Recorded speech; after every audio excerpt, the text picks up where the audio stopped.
Thank you very much, Justin. My name is Dan Israel with Google, and it's great to have you all here.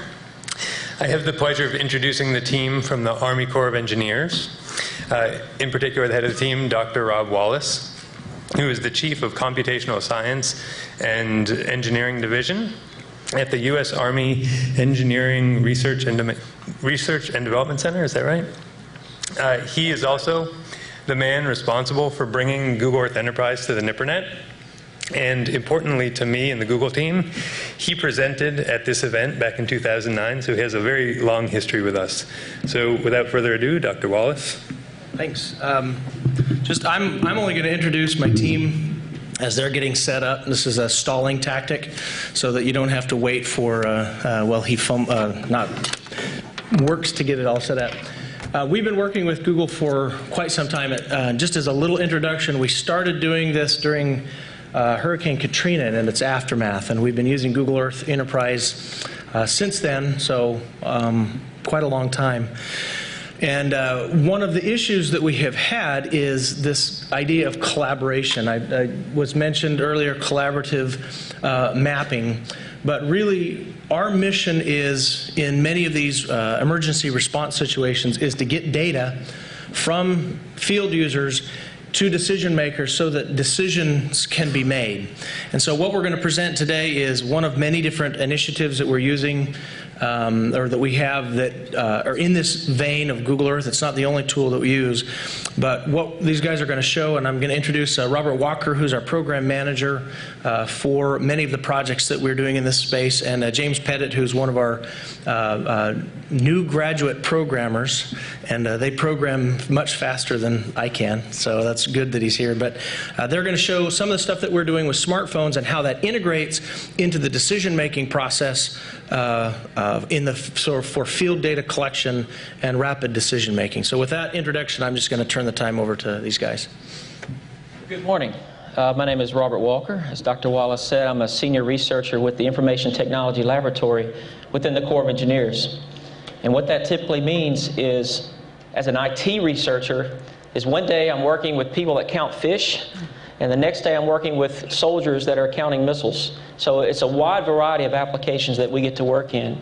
But it's also a responsibility that unless I want to hire twice as many programmers as I need, I have to build tools and libraries that will work in both genres or in both applications.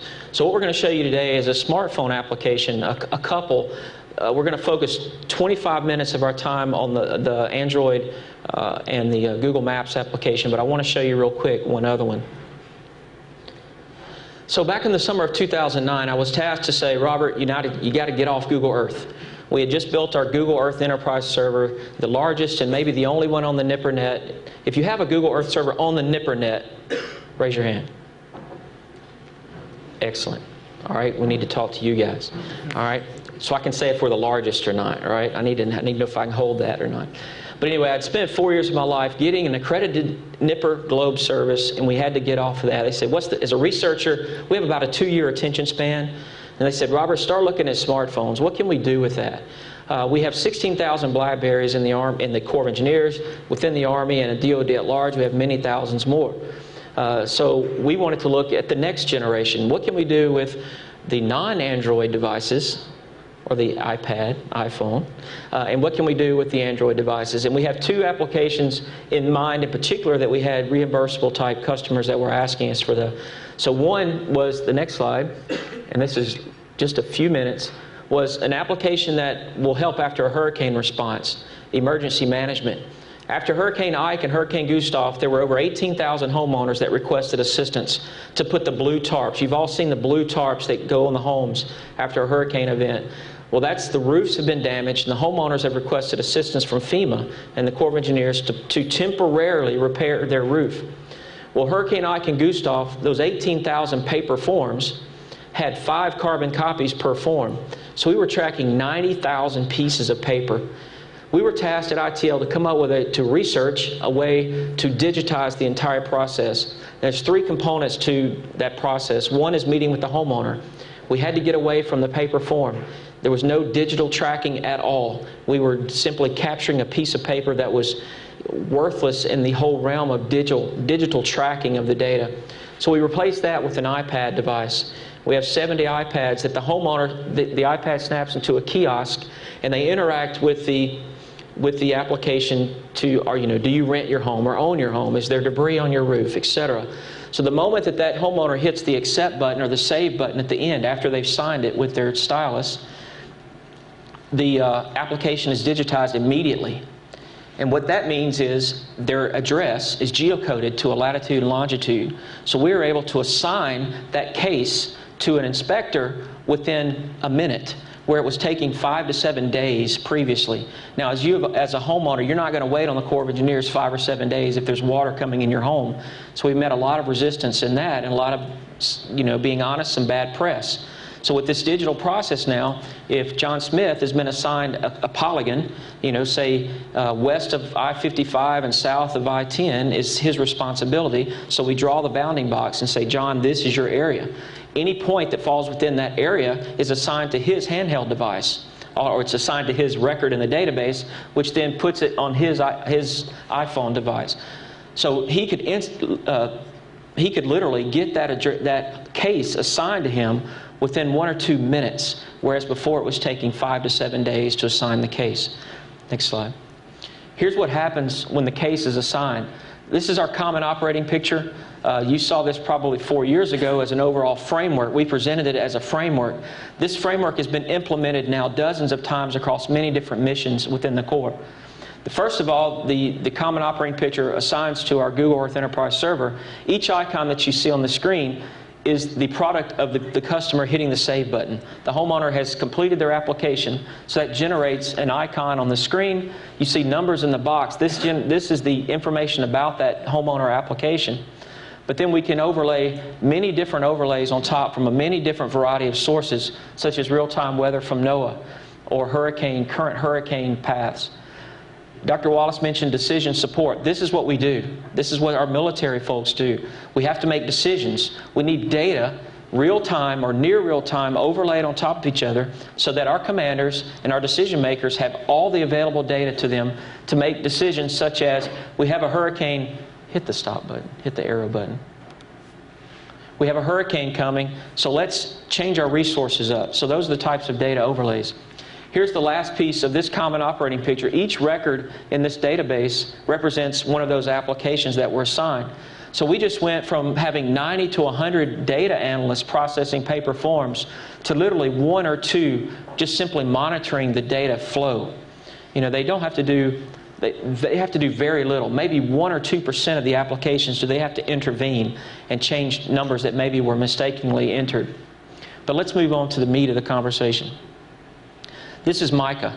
MICA is our Android application, and this is an offspring of what you just saw. The Blue Roof application, fortunately, has not been deployed on a large scale because we have not had a hurricane that warranted the response over the last 4 years. And we're not looking for one just so that we can deploy our application. Let's get that straight. But we are exercising the heck out of it. We have 2 exercises scheduled for this year to deploy and test. We'll bring high school classes in and give them phones and iPads and send them out and do their thing. So we want to bring in our community and other resources to help us test. This one, on the other hand, has been tested thoroughly. Here's the problem. The Blue Roof application is very specific. It's only for a hurricane response. The MICA application, we want it to be for any response, and that was the title of this presentation, is basically a smartphone application for any type of data. Whether I'm counting fish or counting missiles, I need an application that I can use over and over. But within the Corps, for any response, be it tornadoes, hurricanes, recreation park inspections, airfield, railroad track inspections, typically we give our inspectors a set of tools, a backpack full of camera, a dumb phone, a clipboard, some paper forms. They get 20 minutes of training. Here's how you interact with the citizens and get them to fill out the data. Or if you see some flooded area, this is the type of data we need you to collect. And then we need you to bring back the paper forms and the photos to the command center so that the colonels and the command center emergency operations folks can look at it and make a decision. And that data lagged tremendously. So, as we all know, with our Android and iPhone devices, we have all this technology wrapped up in our Android device. So what we did is we wrote the MICA application. It's called Mobile Information Collection Application. Basically, it's server-oriented in that if you have a certain type of data that you want to collect, such as potholes, whatever your mission base is, you set it up on the server on a web page back end. Then you log into the phone and you say, well, there's my community, and then it loads those categories onto your device. These are the devices that we hand out, and you can tell they're not Android devices, but I did not have another picture that had the whole kit, so you caught me there. But we have the phones that we hand out to the first responders for a flood event, and that's what we're going to talk about now. We used MICA for the largest flood response we've seen in 100 years. The floods of 2011 for the Missouri and the Mississippi rivers. The people that were in charge in Memphis, which is where a lot of the flooding first started, knew that we had the Blue Roof application going. They said, Robert, we've got paper forms coming out of our ears. Can you please help us with a mobile application for this realm? So we wrote it. James was the primary developer for the phone application. We packaged it in this kit, and within 48 hours of constant uninterrupted programming, as James will share, we were on our way to Memphis, and we did deploy with the first response. But after the first response, we came home and the phones kind of took care of themselves. Next slide. There was audio here. Let's see.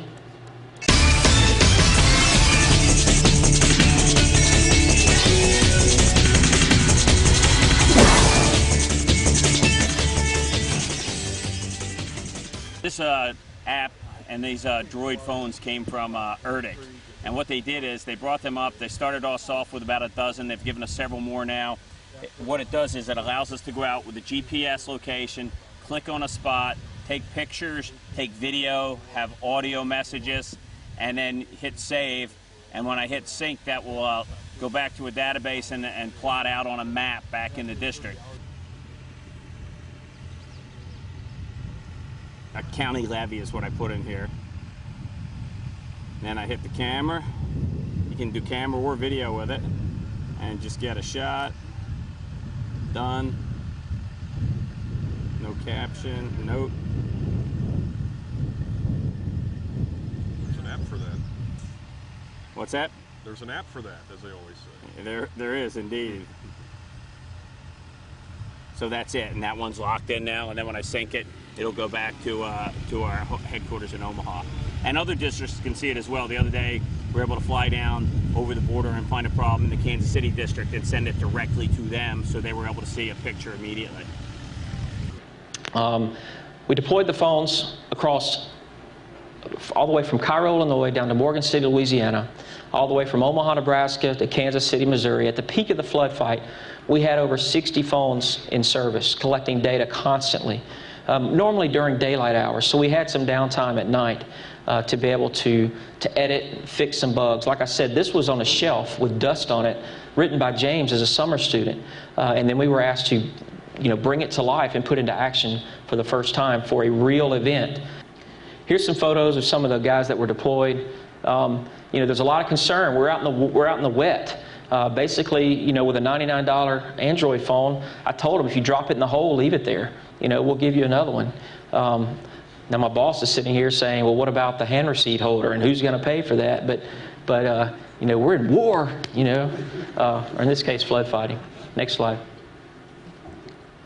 And instead of showing this slide of what the typical flood fighter would see, I'm going to let James take a few minutes to actually show you the phone device in action.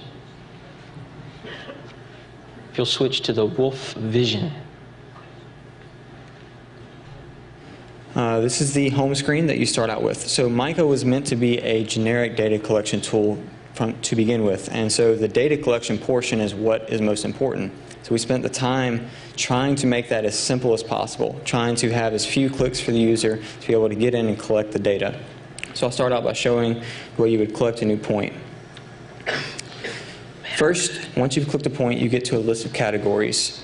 And these categories are basically POI types. And this list is controlled by the server and the backend portal that we have. So an admin sitting back at the operations center can go in and change the list of categories, and the next time the phone is synced, it will be updated to match. So here you might be out and you might be collecting information about a bridge or an intersection. So you'd be able to click and say, I'm going to collect information about this, and then you give it a name.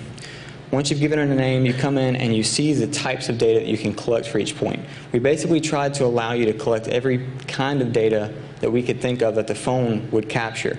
So you could take a picture, which is the standard way that you would take a picture with any Android phone. And it comes back and you're given the option to give it a caption if you'd like. You could take a video in much the same way, or you could take text notes where you'd come in and type whatever you wanted. And you can do sound and voice recording also. Sometimes, though, a picture and text aren't quite enough. Sometimes you need to be able to actually show what you're trying to talk about. So we provided the ability to do sketching and try to make it as customizable as possible so you can have as detailed of a sketch as you might need. But we also realized that those 5 top data types aren't necessarily always enough. They're generic and they hit a lot of things, but sometimes you need to be able to have a specific set of data collected. And for that, we provide custom forms. We have a schema that we've defined, and we can create a form for a specific category. So you might have a specific form for a bridge or for an intersection, and then you'd be able to come in and fill out data about that location. We also have signatures. Signatures would be used in conjunction with forms in a situation where you're doing like after a hurricane, they come in and they do debris removal. They can't just come onto your property without a signed right of entry form. And so with this, you might could have a form that was filled out, and then you could come in and get their signature, and then you've got both ready. Once you've collected the point and you're finished with all the data, you press back and you're back to your category list. Sometimes you don't want to just create a new point, though. Sometimes you want to add to an already existing point. So every time the phone syncs, it gets an updated list of all the points in the community that you're in. And so when you go to collect a point, it checks to see if anything is around you. And if there is, it pops up with an option and will let you either create a new point or add to an existing point. When you add to an existing point, it brings you into a map that you can see everything that's around you, and you can see where you're at also. So you could click on a point and see if that's the point that you want, and if it is, you could go right into adding data. And if it's not, you'd be able to click around. If there's a lot of points in the area, just seeing the map won't always be as helpful. So we've also got a list that's ordered by how close or near it is to you. So points are nice, but sometimes you need to be able to also collect route information. So for that, we've got a route mode, and it looks very similar to the map you just saw, because you'll just see a map and you'll see a route that follows you. And then as you're following along on your route and you decide that you want to take a point, you can just go right into collecting another bridge or another intersection. And once you've completed that, it'll drop a pin down into your route and show you. So we also have use cases where people want to be able to, let's say, walk a levee and see the points that have been collected previously, not necessarily just to collect new ones. So we have a scout mode that you go in and the map will follow you around. And as you get close to new points, they'll pop up on the map, and you get farther away, those points will disappear. And so you can, as you're walking, see the points just like you saw before. So the maps that I just showed you are all online, and that's nice, but in some of the places that we've been, there was no cell phone service, or after a hurricane, the cell phones might be down, and we needed a way to be able to do this offline. So using MB tiles, say open source map storage format, we have the ability to have offline maps that are cut for specific areas, and they're cut so that we don't have to have tons and tons of data on the phone, but then we can download this data and then have an offline map that will work anywhere to be able to view all the points around us.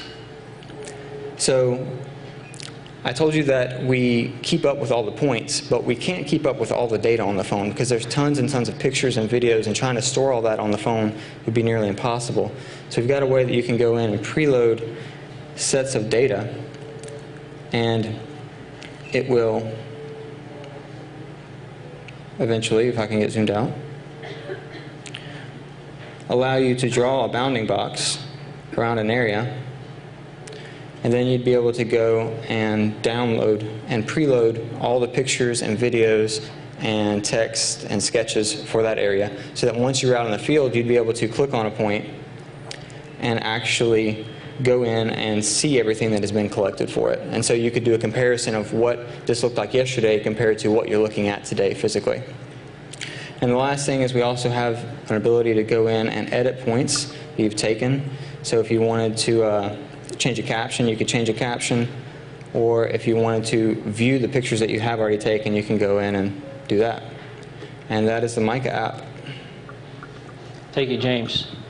But overwhelmingly, the majority of the time that the application doesn't work out is because it was too difficult to use. We've had rocket science type applications, but unless it's packaged in a framework that, that the brand new soldier or the engineer that's been on the job, a week without any training can use, it will fail. So we really put a lot of attention into the weakest link of MICA. For, like James said, if I don't have internet connectivity, there's a lot of data collection tools out there that require some type of data connectivity, or it's a web application environment. So everything is offline. Even the maps are offline. And James, we didn't have time to show you was how do you create the offline maps? Well, we have a web interface where the user goes and he knows he's about to be deployed to the Missouri River. He goes and he can carve out those pieces of the map. It puts it into his account. He logs into the phone. Oh, hi, John. Here's the maps that you've carved out. Would you like to download those to your local device? He does that before he leaves. He's got fast internet in his office. So now he's got the maps local. He's collecting data local. But what we really want to reiterate here is that if you are connected, next slide, you get this type of analysis. When we were deployed to Memphis with our first set of phones, we had no idea if this was going to work or not. We had a general sense, but the magic is in the data synchronization. All right, when a person collects a point, they see something, oh, there's water leaking from the levee, take a picture. If they have 3G cell service, which we did for almost all of the areas we were in for the flood fighting, then the phone synchronizes the data in real time, near real time. If it's a 5-minute video that they collected, it may be 10 to 15 minutes before it completes uploading. But once they do that, and these phones were out there collecting data, within 30 minutes we had our first point popping up on the common operating picture. So what you see here was projected in the emergency operations room. So the colonel is sitting there, the people around, the geotechs and the real smart flood people are sitting in the room, and we had all the people that volunteered. We had a lot of Corps of Engineers volunteers that were out. They had their training. If you see one of these 5 things, take a picture of it. So they were able to keep the smart people in the back in the room and to observe the next slide. They would call in. This is projected on the large screen. They would call on their Android phone, the same one they're collecting with, and say, Colonel, you got to take a look at this. I got a farmer pumping water from one side of the levee to the other. Should I stop them? Colonel sees the video and he says, man, that's a 6-inch pump. He'll be there all day. Leave him alone. So before, it was calling them on the phone and describing, and then, oh my God, we better get somebody out there. Well, this could have been 3 hours away. So they're safety hazards of driving in zones that are flooded, etc., where they could look at a simple clip and say, we're not worried about it. We don't want to end up on Fox News because, the farmer said the Corps of Engineers didn't help me. All right? We see things like this. We have sand boils. This is called a sand boil, that the colonel wanted a daily report of the size of it, so that we could make sure it didn't get out of control. That sand boil is 4 hours away from the command center, but he was able to get his picture within 2 minutes of the guy getting on the ground and taking the first photo. And he was able to get it into the briefing for the telecon briefing. Instead of the data being 1 or 2 days old, because we're using pictures from the previous day, we're now able to give him near real-time information.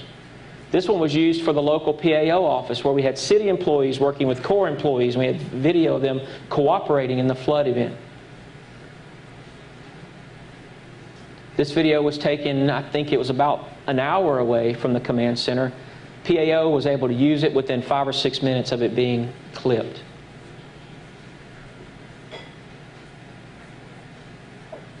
And I forgot what the next one is. We'll see what it is.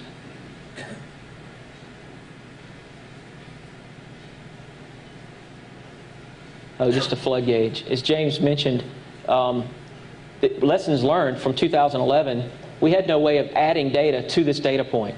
So if you had a reading for the next day, you had to collect in another point. So we would end up with 20 to 30 points for the same range, for the same flood gauge.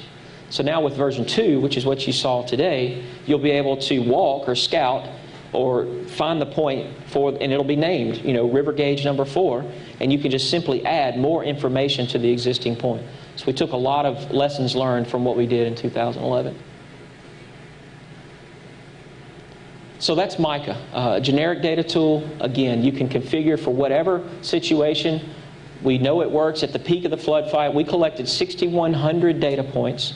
And now instead of getting on the phone like I do as an IT professional and you hear, we need the data. It's all about the data. Now the calls are, we collected too much data. So it's a good thing.